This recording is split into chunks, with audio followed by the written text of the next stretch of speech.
Welcome to the Herd's official YouTube channel. Make sure to like and subscribe. Don't forget to check out the Colin Cowherd podcast, all of our NFL instant reactions, and more football content. And with that, 23 years, 7-time Super Bowl champ, Tom Brady is now joining us live. Tom, as always, it's great to see you. How are things? What's up, Colin? NFL season week 2. Let's go. I was saying about J.J. McCarthy, let's start, you're a Michigan guy, is that he's got a little Baker Mayfield. I thought you were a guy, like when I think emotional players, Baker's a guy that when Baker gets into a run, his chest puffs out, his velocity increases, his accuracy increases. He wears his emotions on his sleeve. I don't feel that with you. I didn't feel that. I don't think Michael Penix is that. But when I watched JJ, fourth quarter hits Justin Jefferson on the sideline. Tom, it was like I gave him a B12 shot. He puffed out three. And take me through that about how emotion affected you, positively or negative, because I think JJ is an emotional player. I absolutely love it when I see that type of emotion. I think it brings you to kind of higher level of focus. Stands in there, takes a hit, makes a great throw. And that game is all about emotional, being at kind of a feverish pitch, but also controlled. And I could get there emotionally in a way that probably didn't look like it on my face. I think JJ just expresses that a little bit more. I always think, like, I watch golf a lot, and I see these golfers hit these hole-in-ones, and they like tip their cap, and they're like, and I'm like, man, I'd be going crazy. And I love Ryder Cup style golf where guys are fist bumping. And I just think that emotion, when you're electrified as a player, you play with the most focus, the most anticipation. Everything ends up being at the highest sense of kind of the alertness. So I love that aspect of his game. You know, he's just got to keep that going for a long time. That, I believe, is part of your conditioning and that ability to elevate your teammates as well in those big moments. And I love seeing that from a Michigan man. So we all know during your dynasty, there were some things we could bank on. Belichick's defensive coaching, your efficiency. You guys always had a better than average run game. Lost in a lot of your success. The two winningest teams the last 25 years have been Green Bay and your teams. Why? Wow. Why is that? And I would argue this, offensive line play. The Packers almost never have a bad O-line, and because of Dante Scarnecchia, you didn't. So Mahomes now is in a different situation. He has now been blown out twice in Super Bowls, once by you, because of deterioration of O-line play. So their tackles, Tom, in week 1 graded incredibly poorly. So you didn't have a lot of that deterioration, but go to games in which I remember that Giants Super Bowl, the first play of the game, I was with a friend and the Giants rushed through and I said, Tom's in trouble. They lost all 4 battles up front. When the offensive line is deteriorating, go to your career. What does it do for a great quarterback? Well, I always say you control the line of scrimmage, you control the game. So when you control both sides of the line of scrimmage, you have a huge opportunity for success. And it takes someone like Patrick Mahomes to kind of have that Mahomes magic and pull the rabbit out of his hat in order to keep his team in the game. And he's had a lot of unique offensive line combinations, Patrick has. They've been trying to find a left tackle at that position for a long time. In that offense. And it's a challenge because it affects the way the quarterback feels like, can I really sit back there and do I trust my teammates up front to be able to protect me long enough so that I could see down the field to read the coverage and then make a very decisive, accurate throw. So he's got to find a way to overcome that, and he has in so many ways. I mean, Patrick had, even though despite his stats being down a little bit last year, I still think he had an incredible season. They won 15 games, and you see that throw on the run right there. There's only a few guys that could make that throw. Patrick's one of them, and he is so poised back there. And I think they're actually with thinking about that offensive line, with the rookie Simmons, with Sue Matai, who's in there as a second-round pick from last year, Creed Humphrey. there and Trey Smith at right guard. They're set up to have a pretty good offensive line as they gel and grow together. So that will be great for Patrick to feel like he has some confidence to stand back there, because the Super Bowl, look, so much of that game ended up being, can we block the Eagles defensive front? And that Eagles defensive front played their tail off that game. And really the Chiefs had no chance when they were rushing that well. I remember years ago, I've referenced this several times. You were talking to Jay Glazer, and I think it was after a practice because everybody else was clear. And you said you were still in New England. You said, Jay, I've seen every coverage. You can beat me, but you're not going to fool me. I've seen every one. And you've been very vocal about the pre-snap operational side has deteriorated. Yeah. Sure. Is there a quarterback, though, right now in the league that you look at pre-snap and you're like, yeah, you can see it. I can see he's operating at a different level. Is there one or two guys, and I would imagine they're older, that you look and you can tell from head movement, you can tell from the directions that you can tell pre-snap are elite? Well, Matt Stafford just jumps to the top of my mind. And I'll tell you why. When you see someone do these no-look passes like he did last week, he knows where the defense is going to be aligned. So he knows, okay, he sees a certain coverage. He knows the high-low combination that's going to work against that coverage. So he stares at the low defender, draws the coverage to the low defender, stares at the low defender, and then throws it to the higher receiver in the combination. So that is an elite level of play in his ability to recognize defenses and then make those type of throws. So he's the one, and again, he's a veteran quarterback. He's played a lot of football. I think Patrick really understands the games and combinations like that as well. But you're right. There's just not a lot. There's a lot more, I would say, physical development happening at a younger age, but less, I would say, mental, emotional development from quarterbacks. And, I had a chance to talk to Andy Reid about that, had a chance to talk to Patrick Mahomes about that this week. They said, look, Patrick flat out said, I can't thank Alex Smith enough for everything that he did for me. All I did was ask him questions in the meeting room my first year. And I look at my first year, that's all I did with Drew Bledsoe. Aaron Rodgers had 3 years to sit behind Brett Favre. Eli Manning sat behind Kurt Warner. And there's a lot of guys, and I would say a lot of successful players that weren't kind of thrown into the fire, because what happens is you can lose your confidence so fast, because when the real games are happening, the blitzes are coming, and you don't understand protection and you don't understand coverage, and you start taking hits and you start throwing interceptions, you begin to lose confidence that, hey, I don't even know how to play football. I don't know how to go down and lead our team to score points. I can't even make and complete a pass.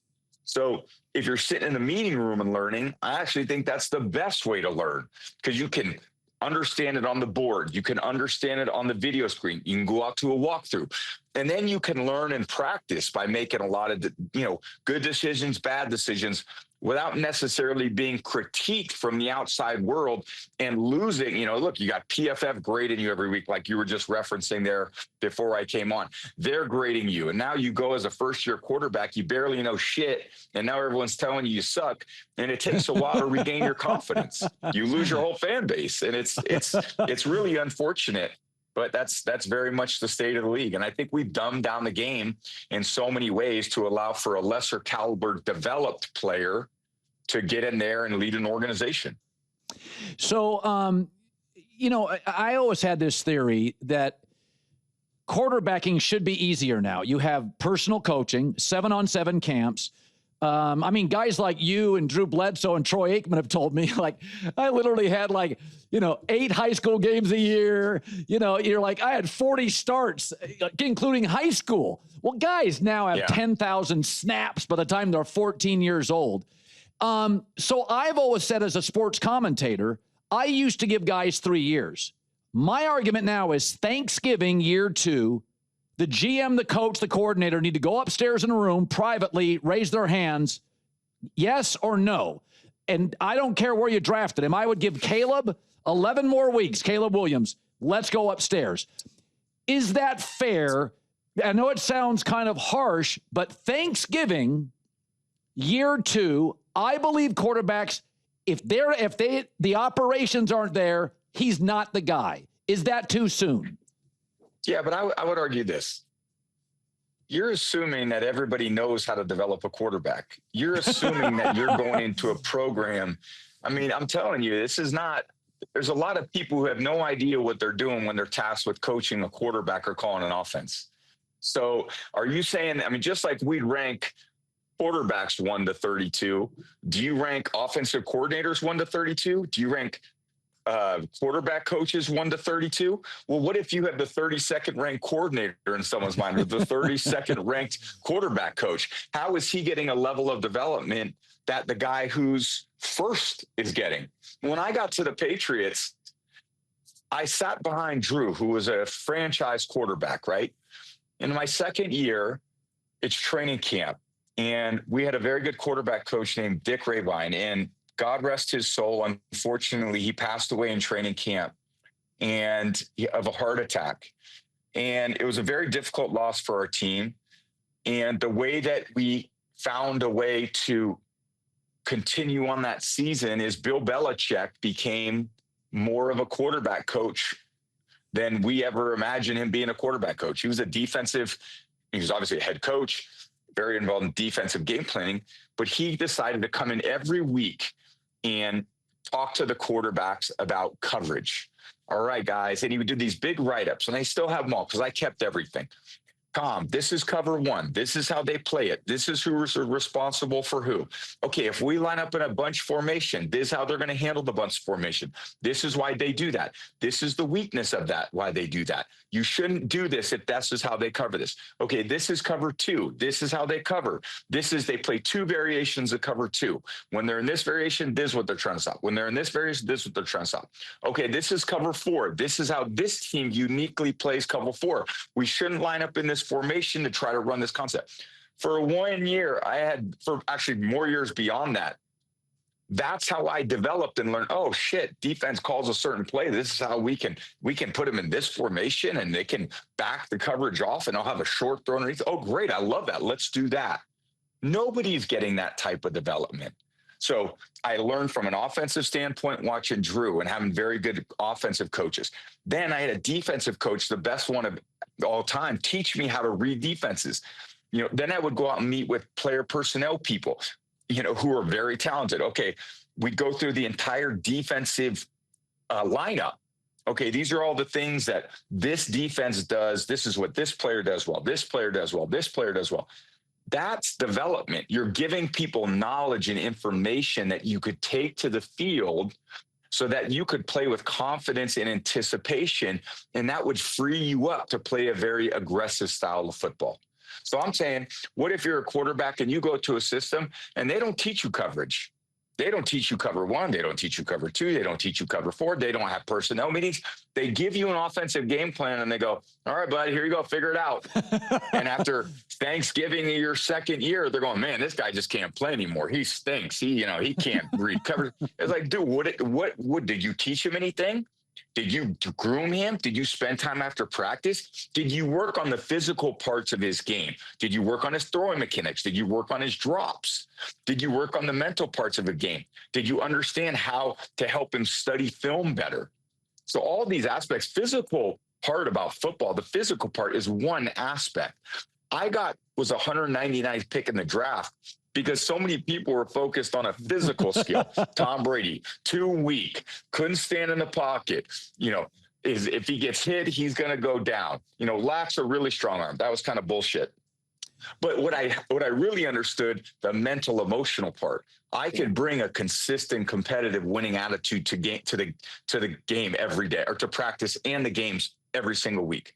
Mentally, I could absorb information. You could give me, just like Belichick did, pages of notes, and I could process those things and then take them to the field and play with the anticipation. So what I lacked for maybe in a bit of physical development, I far exceeded a lot of other people in mental, emotional development.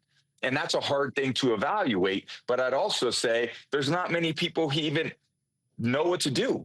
You know, Yeah. it's not like they're CEOs of businesses. A lot of times they're football coaches, with all due respect. They're not running large corporations.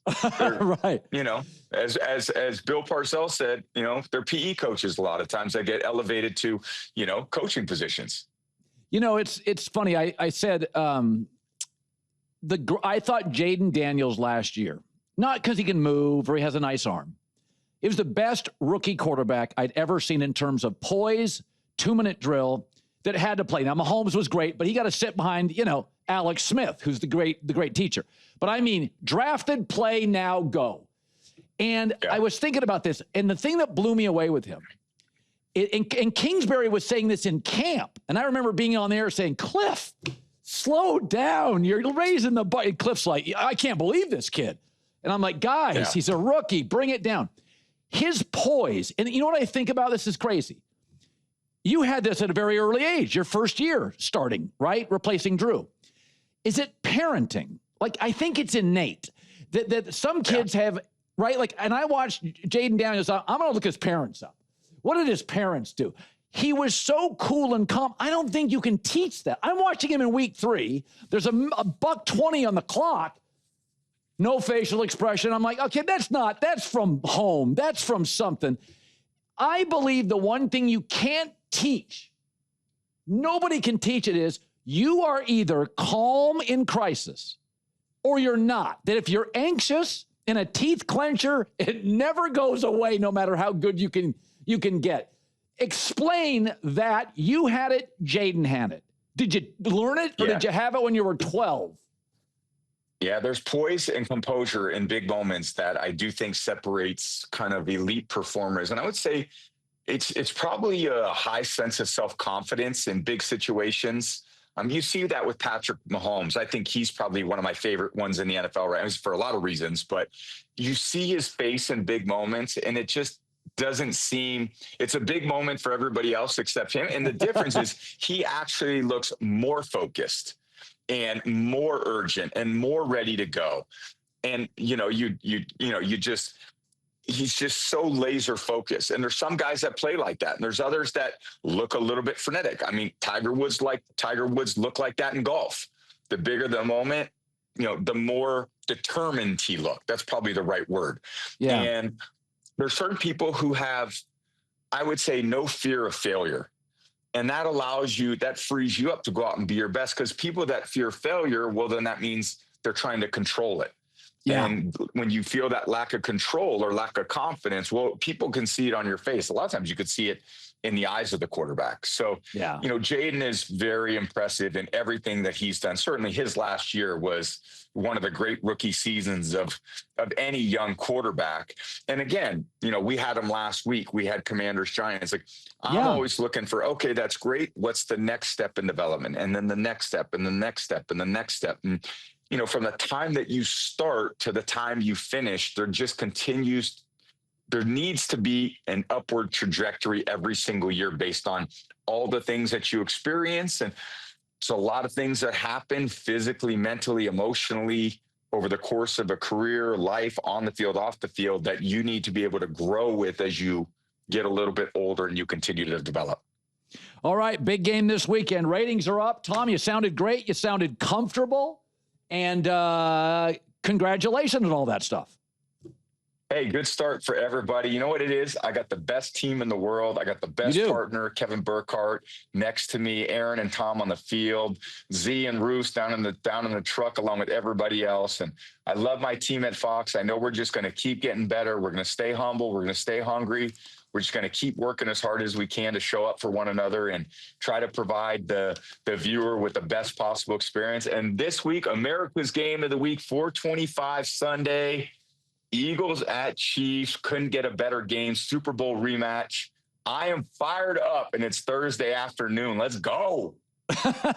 Tom Brady, LFG, let's go. I'll leave the F out, the LG, right. Let's go. All right. Thanks, buddy. That's right.